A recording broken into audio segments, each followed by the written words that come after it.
Terima kasih kepada seluruh para petani yang berada di garda depan untuk ketersediaan pangan kita ini di masa yang akan datang.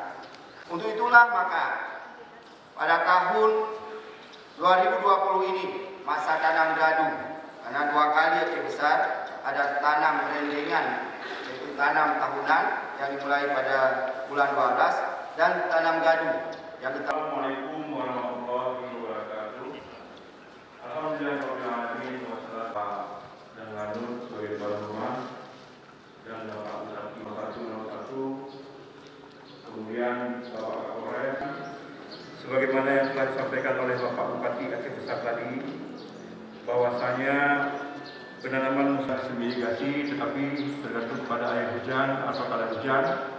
Oleh sebab itu perawatan tanaman harus lebih intensif agar mampu mencapai target yang diharapkan. Di samping itu, kita perlu mewaspadai kondisi cuaca yang tidak menentu seperti kemarau panjang atau curah hujan yang tinggi. Kondisi ini masih mungkin akan terus terjadi ke depan, yang tentunya akan berdampak pada hasil panen. Oleh karena itu, perlu langkah-langkah preventif untuk mengatasinya. Seperti Wali Kota akan melakukan gerakan tanam padi, jagung, dan tanaman pangan lainnya di 1.600 hektar dan bantuan Saprodi dukungan sekitar IP 300 seluas 4.700 hektar di daerah kita terus berkembang. Kita berharap tahun ini setidaknya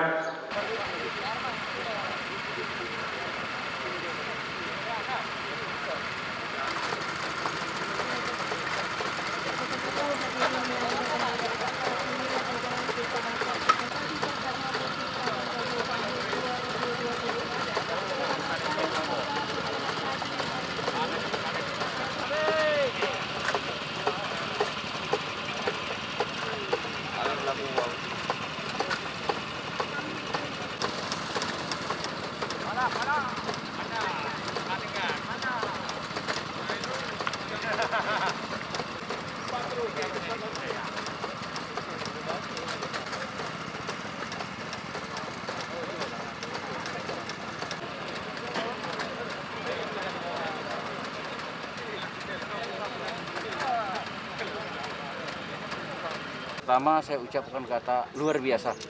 Jadi gagasan dan ide ini langsung diterjemahkan secara implementasi di lapangan.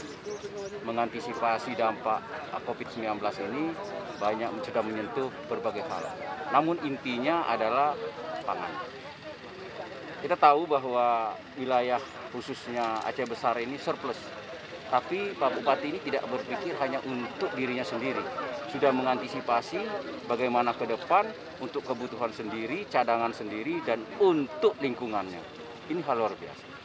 Saya yakin metode ini kami dari TNI, melalui Pak Dandim, melalui Pak Daran Lanut, mendukung penuh kegiatan ini, dan kami akan mengadakan pendampingan sehingga program dari Pak Bupati ini bisa sukses. Dan ini tentunya untuk kita semua, bahkan akan ditindaklanjuti tingkat provinsi oleh daerah lain. Bahkan tingkat nasional memang dicanangkan. Namun demikian, khusus di daerah kita Provinsi Aceh, kita sebenarnya bukan menuju ketahanan pangan lagi. Yang kita ingin gapai adalah kedaulatan pangan. Sekali lagi saya ulangi bahwa kami dari TNI, Polri, semua jajaran sudah ada instruksi dari Bapak Presiden, dari Bapak Panglima TNI, Kepala Staf Angkatan Darat, secara menyeluruh sampai Babinsa terbawah melaksanakan pendampingan dengan sungguh-sungguh sampai dengan tuntas ini.